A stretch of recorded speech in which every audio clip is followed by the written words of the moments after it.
Hello friends, good morning. Myself Dr. T. N. Ojha, retired professor of chemistry. Today I am going to discuss a very important topic of spectrometry. The topic name is Microwave Rotational Spectrometry, in brief MRS. We will first take up the case of diatomic molecules. We will be discussing this topic under the following heads: Introduction to MRS, derivation of equations, quantum mechanical derivation, instrumentation of this technique, oscillator strength and intensity considerations, deviation and correction, rotation vibration combined, some applications of microwave rotational spectrometry, and lastly, we will be solving some problems related to this topic for revision purpose. Actually, the whole body rotation of a molecule, that is the spinning of a molecule about an axis called as the rotation axis, passing through its natural center of mass, also called the center of gravity, is associated with quantized energy states defined by the rotational quantum number J, having integral values 0, 1, 2, 3, etc. Absorptions of far IR and microwave radiation in the range of 1 reciprocal centimeter to 100 reciprocal centimeter by gas phase polar molecules, I emphasize polar molecules, produce pure microwave rotational spectra, also called MRS, also called line spectra.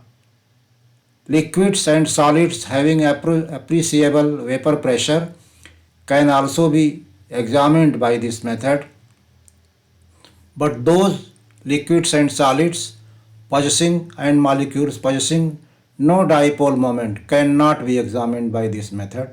So presence of dipole, permanent dipole, is a necessary condition. However, those which do not possess dipole moment or which are not in gaseous state can be studied by Raman spectrometry, which we will discuss at a later stage. Rotational energy states of liquids and solids no longer remain discrete but get blurred due to the rampant mutual collisions and consequent changes in their electronic clouds and hence in their state wave function. That is why only gaseous samples are suitable for microwave rotational spectrometry, not the solid and liquid samples. The spectra of simple molecules can be suitably interpreted, but spectra of molecules having complex structure are almost meaningless for any appreciable purpose. Therefore, only simple molecules are studied by this technique. But the technique is not less important, it is very important. Some of the informations available from this technique cannot be had by other methods. For example, measurement of dipole moment, a very important property of molecules, can be achieved by this method. Secondly, the conformational energy barriers can be measured. Thirdly, isotopic abundance of certain elements can be measured.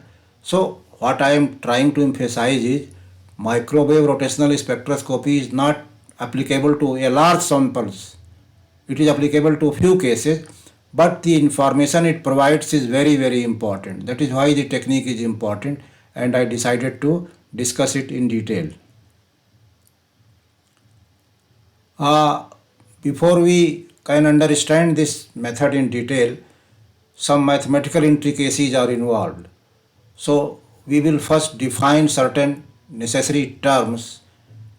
So for that we will take up a model of diatomic molecule. Then reduced mass, symbol mu AB, which is given by the product of two masses divided by their sum. I have drawn a line diagram here indicating two atoms A and B which are connected together by a covalent bond, and the center of gravity lies at point P. The distance of A from center of gravity is marked as R1, whereas distance of atom B from the center of gravity is marked R2. The masses of atoms A and B are noted as M1 and M2. The internuclear distance, that is the bond distance R, is equal to the sum of R1 and R2. So this is a simple rotating diatomic AB molecule about its center of mass marked P.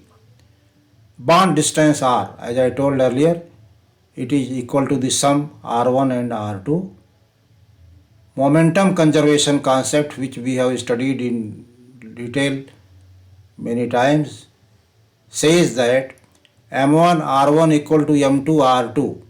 M1 and M2 are the masses of the atoms, R1 and R2 are the distances from the center of gravity. From this equation number 2, we conclude that M1 R1 equal to M2 R minus M2 R1 because the bond distance R is equal to sum of R1 and R2. So here what we have done, replaced R2 by R minus R1. Therefore, by rearranging this equation, we can determine R1 is equal to M2R divided by the sum of the two masses M1 plus M2. Likewise, R2 can be determined, it is equal to M1R divided by sum of both masses M1 and M2. Another term is moment of inertia. For a two-particle system, moment of inertia I is given by M1 R1 square plus M2 R2 square. Here I must tell you, if we have a many body system, then moment of inertia is the sum of all these terms. Here we have only two particles, so we have taken only two terms, M1 R1 square and M2 R2 square. The sum gives moment of inertia. Now what we shall do, earlier we have determined the value of R1 and R2. We will simply substitute those values here. So I becomes equal to M1 within bracket M2R beta M1 plus M2 whole square plus M2 within bracket M1R divided by M1 plus M2 whole square.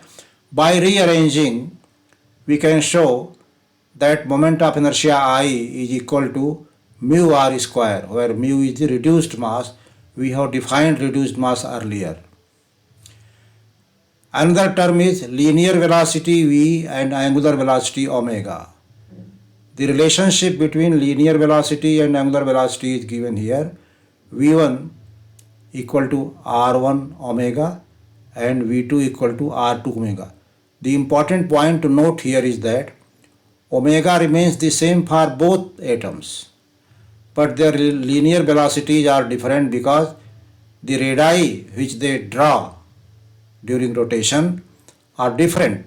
R1 not equal to R2, therefore V1 not equal to V2, but omega is the same for both because omega is the angular velocity for the rotating system. Linear momentum designated by capital L symbol in bold. The relationship is L squared equal to I squared omega squared. This is a well-known classical relationship which we have studied in physics at our school level.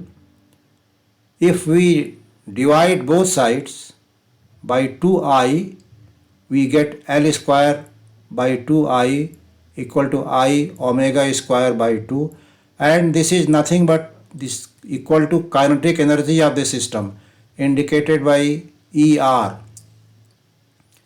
Alternatively, we can write the kinetic energy equation as ER equal to M1 V1 square by 2 plus M2 V2 square by 2.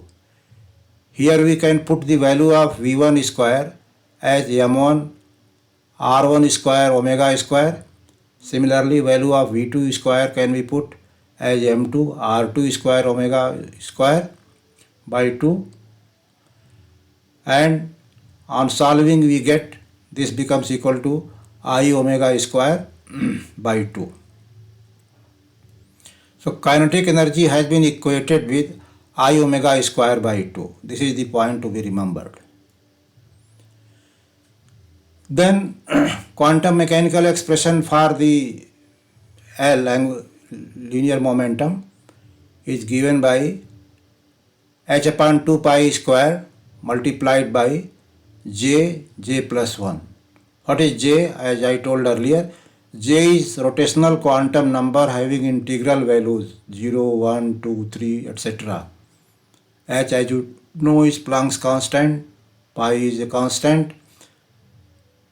Therefore, we are trying to bring out a quantized equation for kinetic energy, symbol ER or EJ, both symbols. Some authors use ER, some other authors use the symbol EJ, therefore I have included both. This is equal to L square by 2I as derived earlier. Now putting the value of L square. 80 squared divided by 2 is 3200. It becomes h square divided by 8 pi square I multiplied by j plus 1. Using the well-known relationship energy equal to hc nu, h is Planck constant, c is velocity of light, nu is frequency, we can say kinetic energy or rotational energy E equal to hc nu j, again equal to bhc I j bhc j plus 1 in joule units, because it is energy. If we want to transform it into frequency unit, just divide it by hc. So in terms of frequency fj, it becomes bj plus 1 reciprocal centimeter. Here the constant terms h upon 8 pi square IC has been replaced by a simple single letter b just for convenience in writing.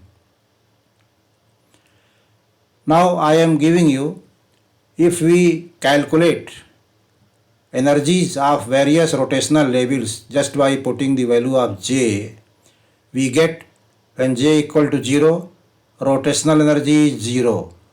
The molecule does not possess rotational energy when it is situated in its zeroth quantum state. When the quantum state changes, j equal to 1, j equal to 2, j equal to 3, j equal to 4, j equal to 5, j equal to 6 and so on, energy becomes respectively 2 bhc, 6 bhc, 12 bhc, 20 bhc, 30 bhc, 42 bhc. We have simply put the value of j here. In frequency units, the corresponding values are 0, 2b, 6b, 12b, 20b, 30b and 40b. Now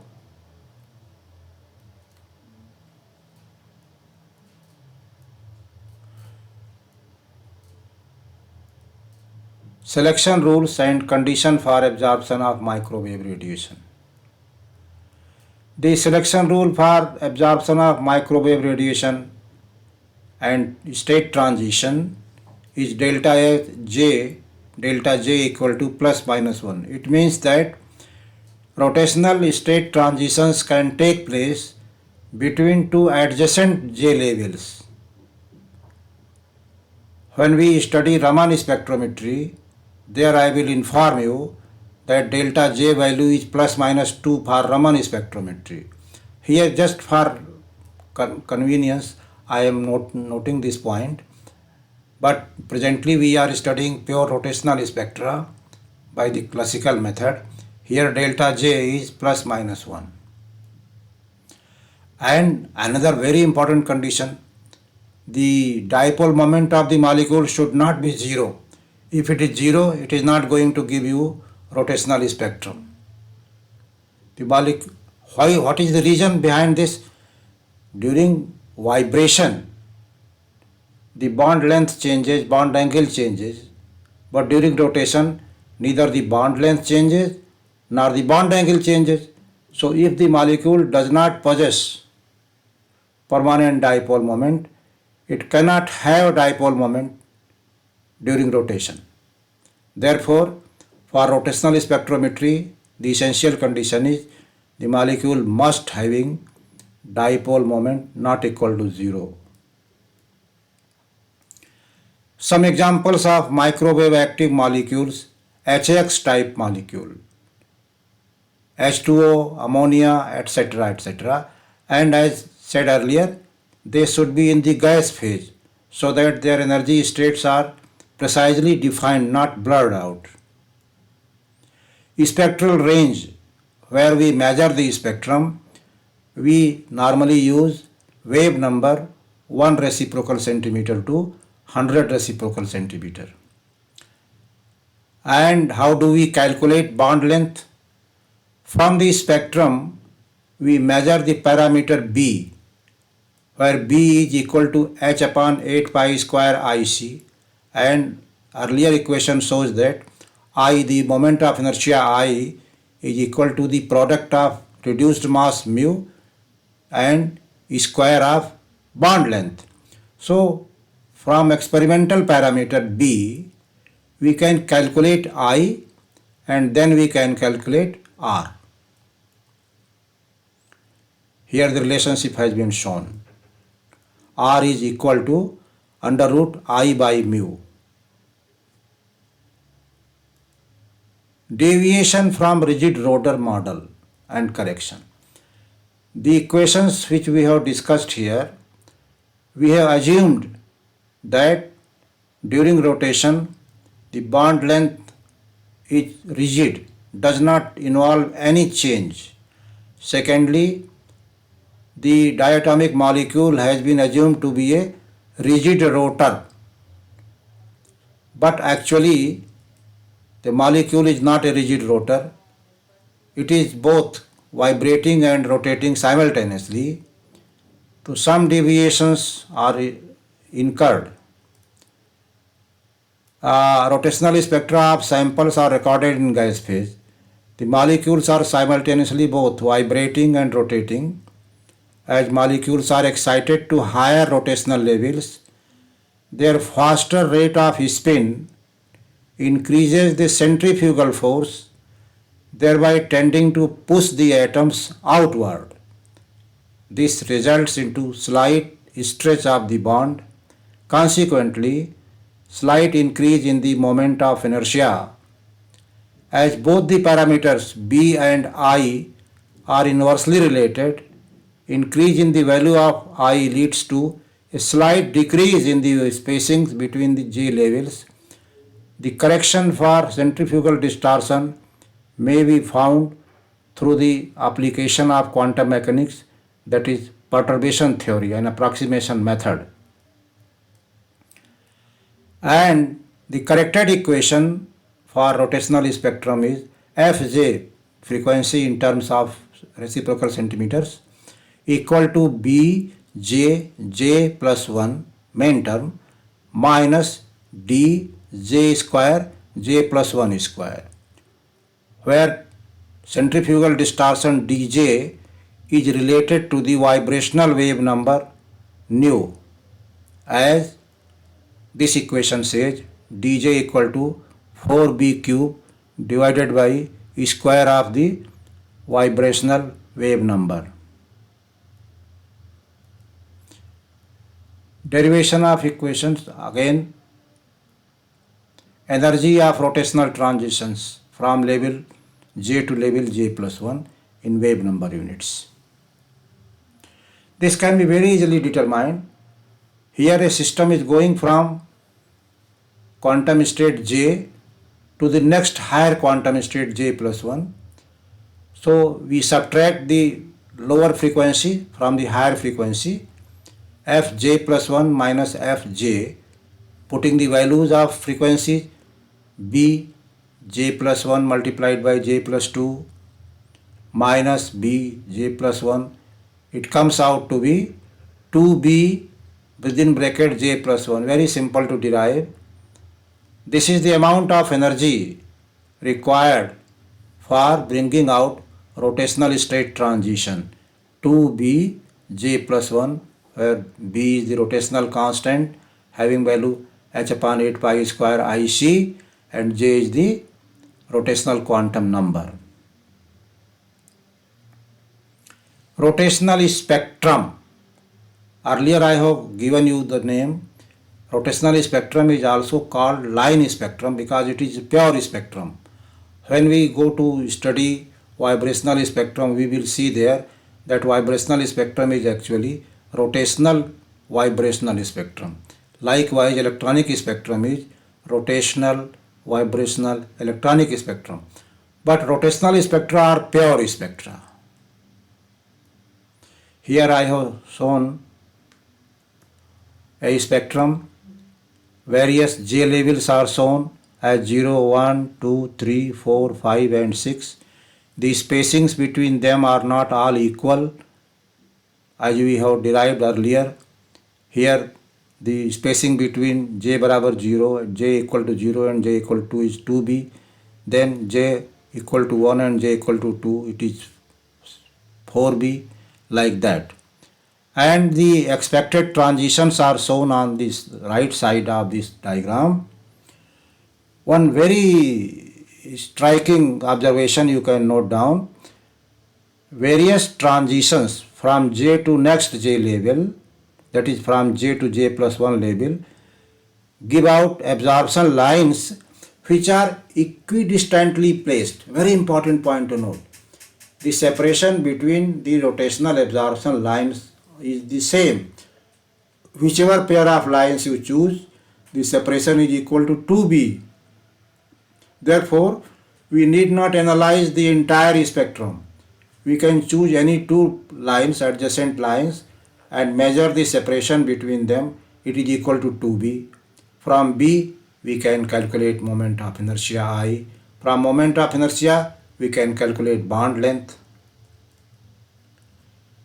For mathematical modeling, we are constrained to involve a number of assumptions in the derivation of required equations.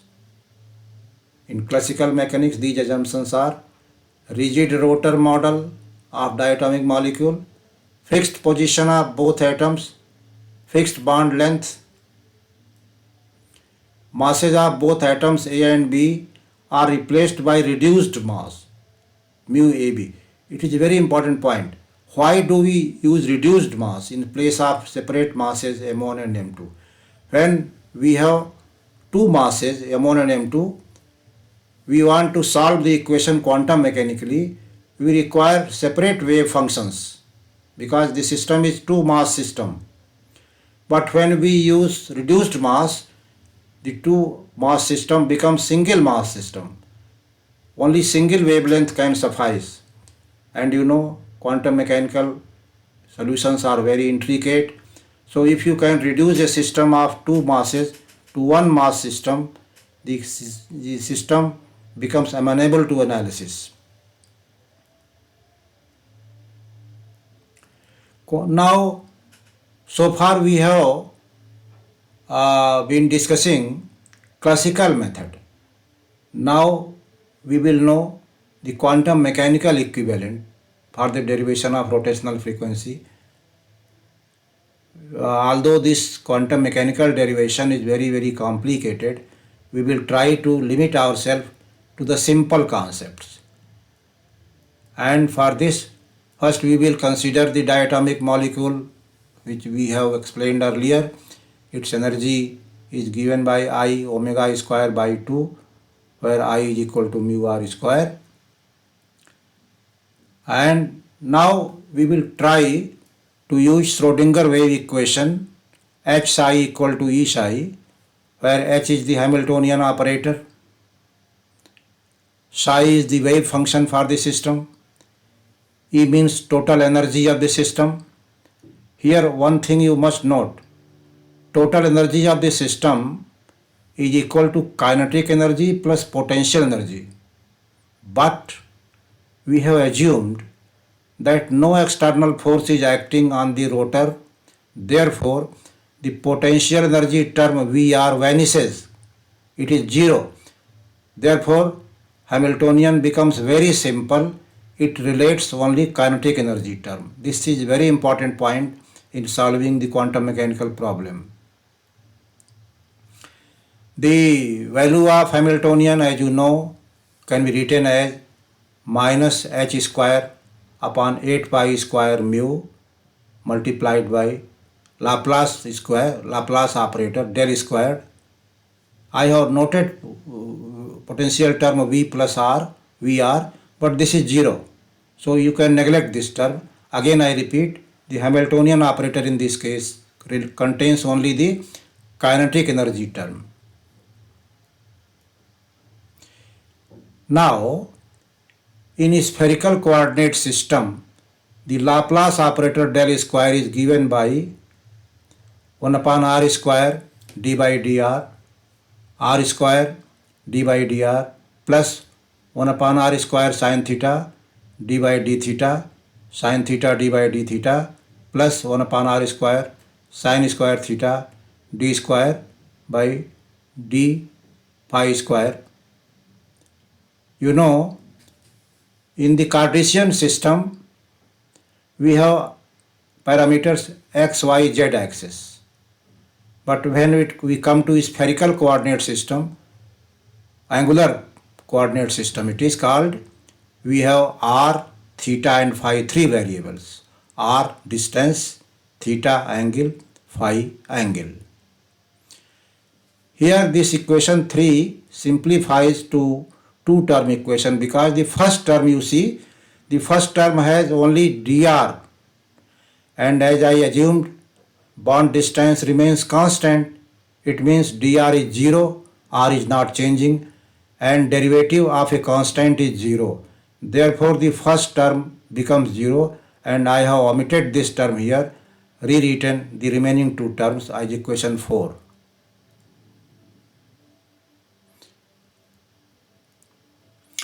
Alternatively, we can write Hamiltonian as equal to T equal to L square upon 2I. Earlier we derived this equation.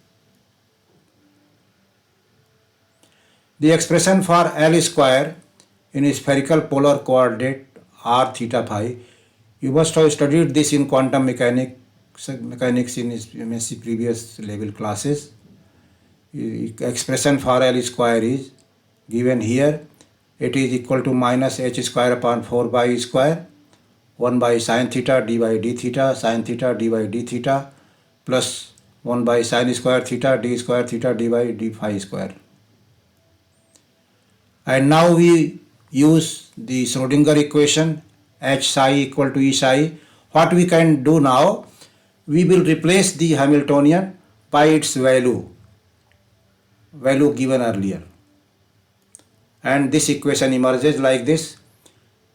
If we multiply both sides of equation 7 by minus 8 pi square I by h square and rearrange the resulting equation, we get this equation, equation number 8. Very simple, you can do it yourself. Now note down, equation 8 contains two angular variables, theta and phi. It can be solved by the method of separation of variables.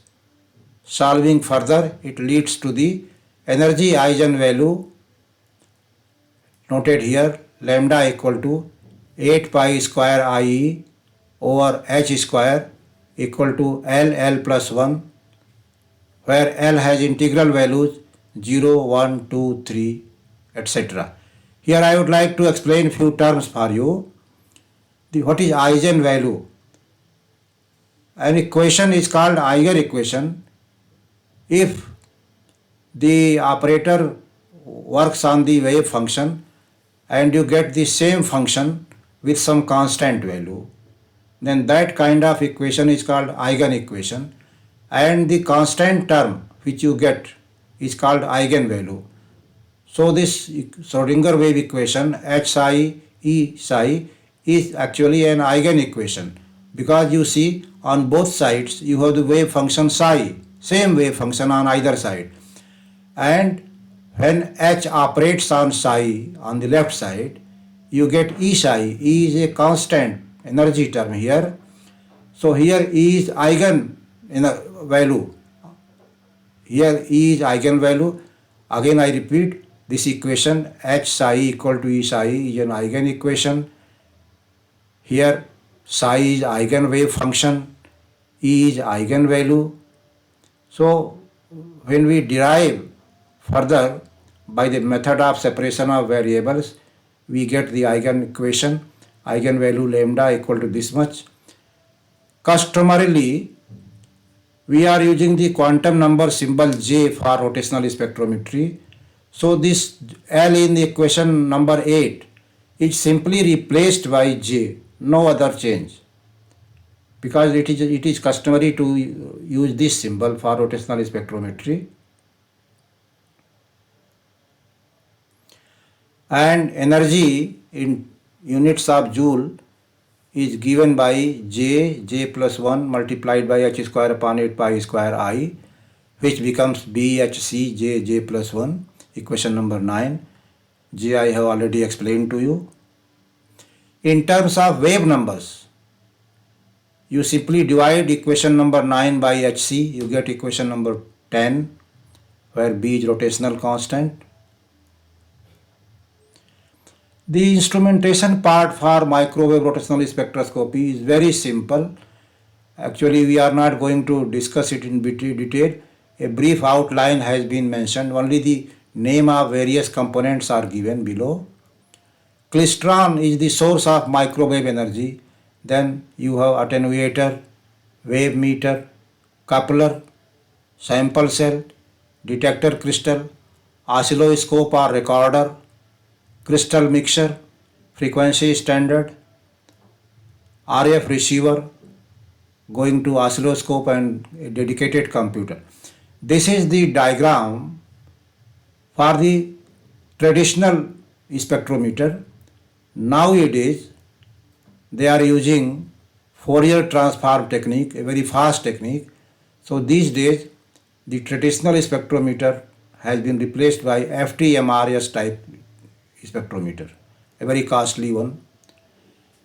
Now we discuss oscillator strength and intensity considerations. I will show you one microwave rotational spectrum.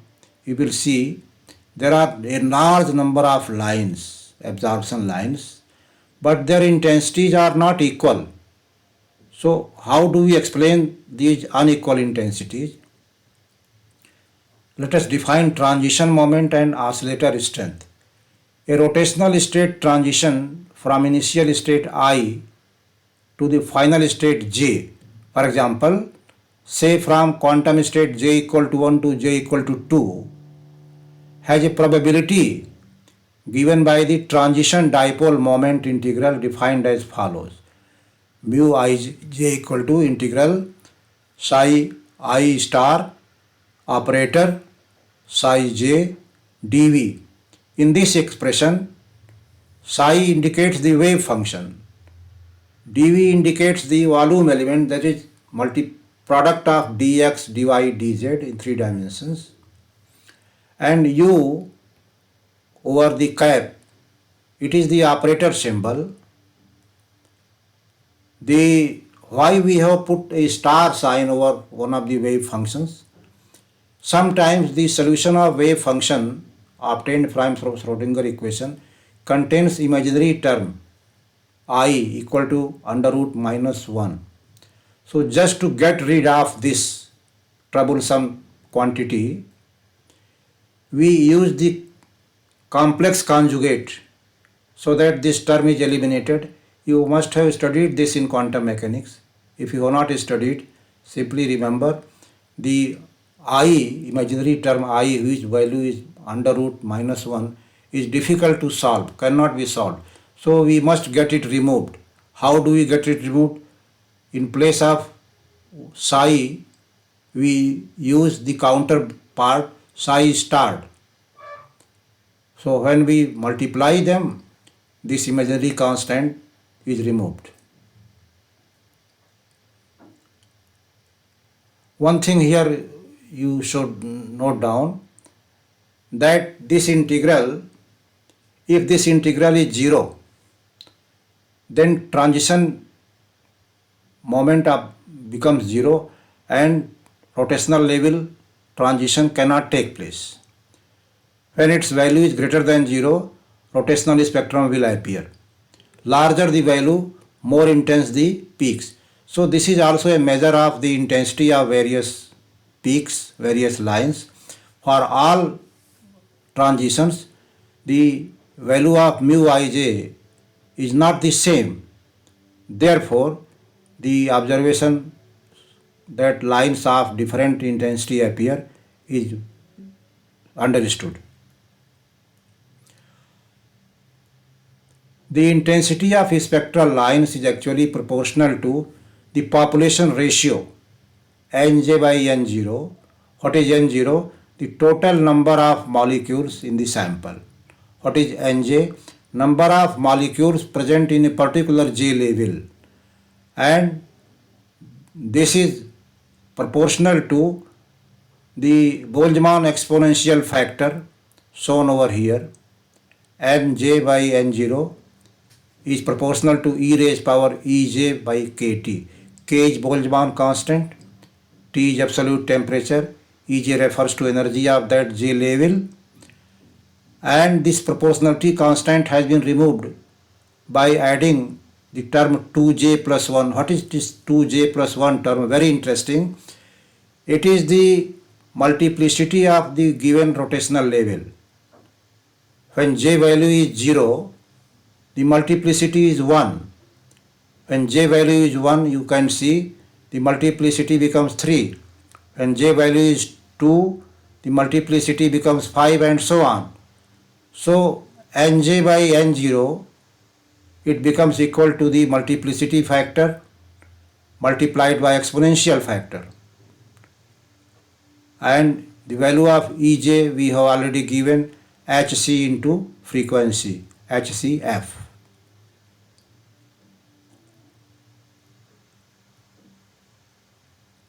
Nj by N0 can be plotted against vertical axis, against rotational quantum number on the horizontal axis at a given temperature, for example 300 Kelvin or so. We would see that relative intensity passes through a maximum. You can see here, it passes through a maximum, and the J value for the maximum point can be calculated using statistics.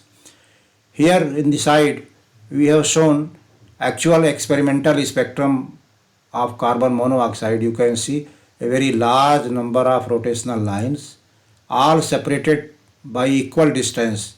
The distance between two nearby lines is 2b, and intensities show a particular pattern. They are not all equal.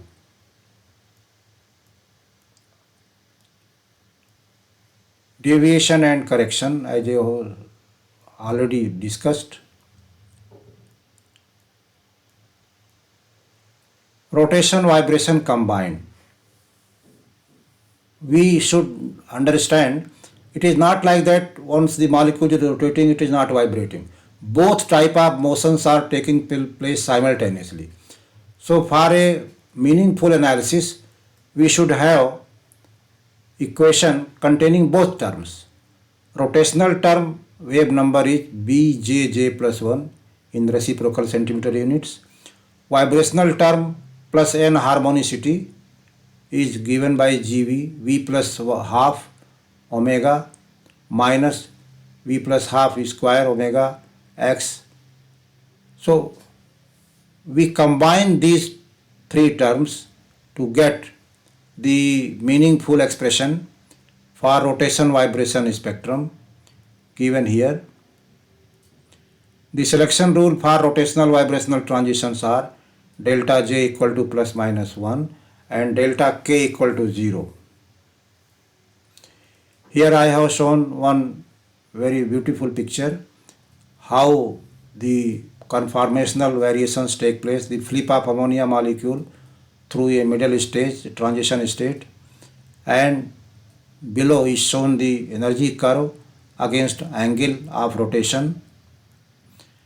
These energy barriers between the two conformations can be measured using microwave rotational spectrometry.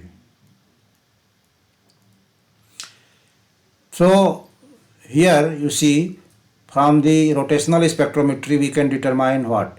Bond distance, dipole moment, isotopic abundance, conformational energy barriers, symmetry properties, and the technique is very important in the study of chemistry, geology, cosmology, environmental science, etc.